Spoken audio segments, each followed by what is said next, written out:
yeah, I guess we can just get started. Go ahead. Yeah, I think it was a fantastic season. We had a lot of up-and-coming teams. Some notable teams that really made an impact this year were our rookie manager, Jackson Rushing. Man, he really just came in and took it by storm, just like his own brother did last year. So I'd say, it's maybe something in the family. They're just competitive guys. Team balls as well. Team balls really had a good run there for a while. Mm-hmm.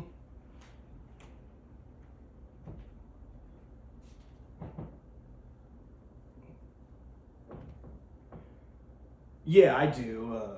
I think it was just a good sense of humor. Did I take it seriously? No, no, no. Instead of an insult, I would say it was actually really more of a compliment of his decision making. He made a good decision at the right time, and it carried him all the way to the end. And couldn't be more proud of him. We're representing him here today, we've got a trophy in the works. It should be out in just a couple weeks. So, yeah.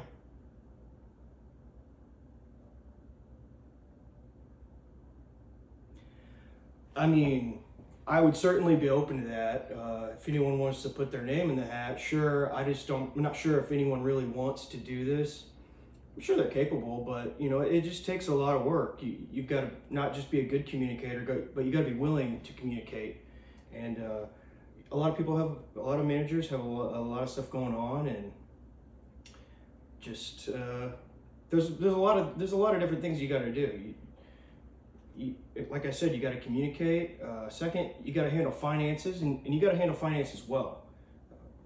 There's a lot that goes into that. You've got to approve or disapprove requests, things like that. You got to make plans, have draft parties and things like that. So, I mean, I would certainly be open to that if someone else maybe wants to take the reins for a year or so, but I'm just not sure if they want to take on all of what's involved in that. Yeah, go ahead.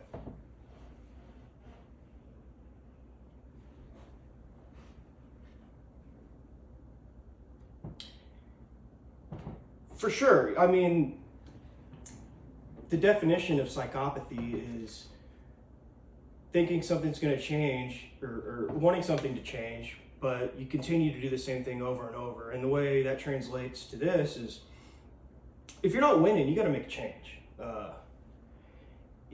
3 losses in a row, it's not working out for you. So, we came in the season with Garrett and the Sun God, and well, Aaron went down, and Garrett he just wasn't in a good position for us, and we had to let him go. It was mostly a mutual decision, but where he went on the Bears, he provided great value to them. And maybe in the future, we might consider working with him again in future drafts, but it all depends on a situation.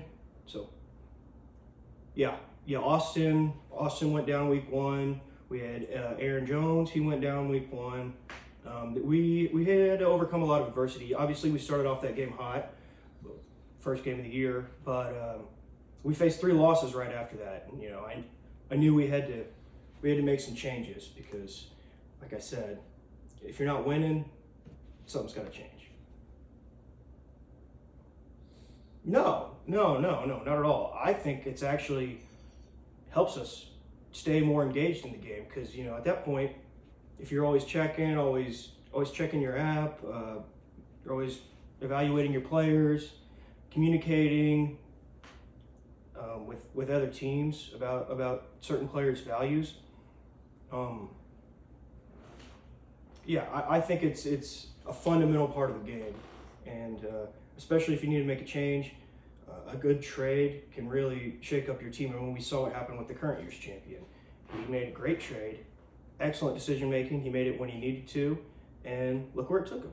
I mean, I think it's a very fundamental part of the game. Yeah.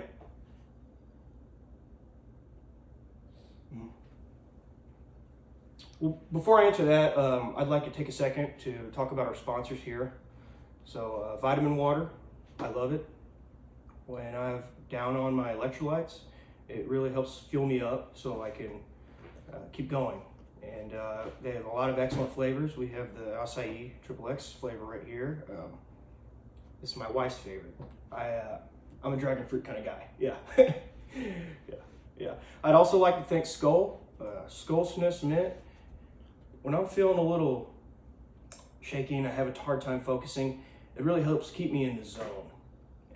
Sometimes I would even say it gets me through the day. And yeah, it's not too much of an issue yet, but yeah.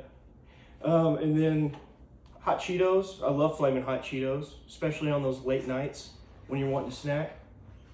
It's the perfect snack, just to get a little fire in my mouth, get some spices going, helps me breathe a little bit better. I love flaming hot Cheetos. Yeah. And then finally, Miller Lite. This is the basis of our league right here. This is what brought us all together, and I think this is what keeps us together sometimes. So yeah.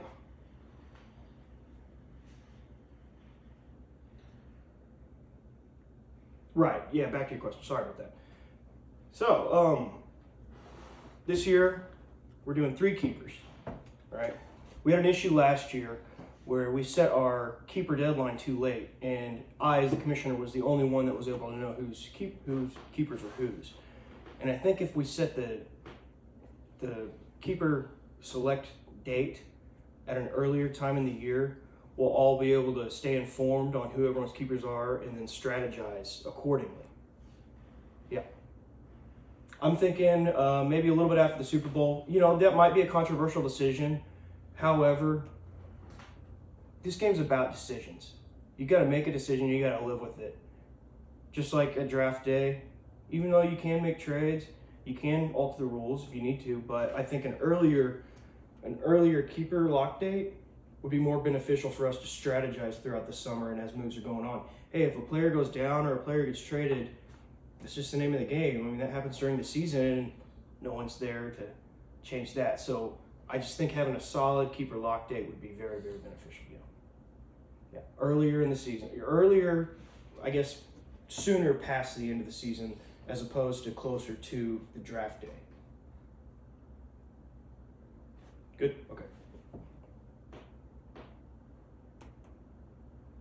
Yeah.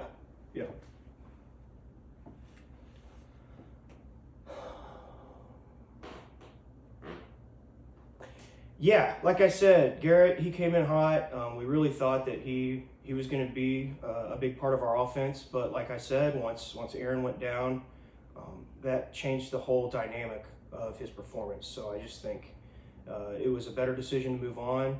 Now with Amon-Ra, we had an excellent offer for a really key position that we needed, and I think that was a good decision to make. He went on to benefit that team very, very well. I think he ended up being top 5 at the end of the season. So unfortunately, we had to get rid of Aaron Jones too, but that was a good decision on our part, and I won't say I had foresight, but I had a feeling at his age he might have a rough time staying healthy, and I hate that for him. No one wants anyone to get hurt, but I thought it was a good time to move on because there was a role we needed, consistent play, and neither Austin nor Aaron provided that for us this year. We had to lean on our rookies most of the time.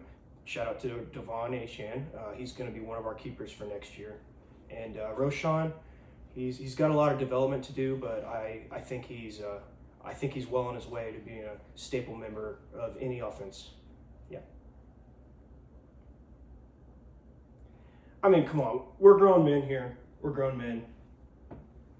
You can't just cherry pick something out of a statement and decide you're offended by it. We're all athletes, most of us. We've been there. You gotta be able to take comments that might not be said the perfect way you'd like, but like I said, we're all grown-ups here, and I don't think he was offended by it at all. Like I said, I chalked up to just good sense of humor. He's a funny guy. Hey, he was in my wedding. All right, we're tight. So, yeah, I think he was just playing around.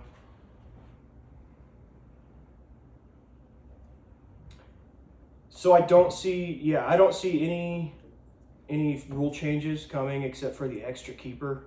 I think a lot of us are establishing good teams that we can depend on year after year.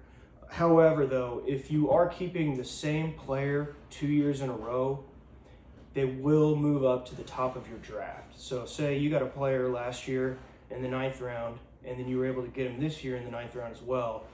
You won't be able to get him in the 9th round again, unfortunately. That only works for one more year after you draft them. So if you kept a player last year and you want to keep him again, that goes all the way to the top of your draft.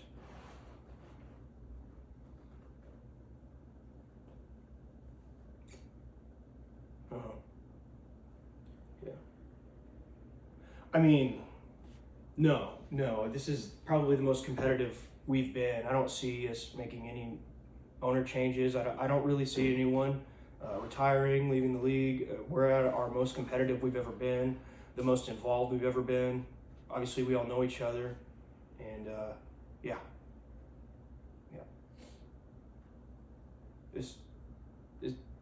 As far as keepers, yeah. No.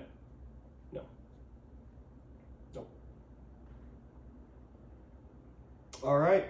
We have anything else? Oh, free agents. Okay, so yeah, if you picked up a free agent player, they're going to go all the way to the end of your draft. So an example would be Vic's Doghouse, last year's champ. I think he took, well, I don't know if Puka came off the waiver wire, but if he did, if he has added from free agency, that goes to the end of your draft. Again, you only get to enjoy that for 1 year, but still, yeah, good for you. Hey, if you picked him up in free agency, good for you. You get a late round draft pick. Yep. All right. Anything else? All right. So one more shout out, Miller's Plight. And congratulations to the STL Stoners and the Voice of Morgan Freeman to make it at the championship. Next year, Voice of Morgan Freeman, you're going to be a leader. You're going to be someone we look up to for this year. We'll never forget this. You're going to be the champion forever. And I hope you enjoy that new trophy that's coming your way in a few weeks. All right. You guys have a good one.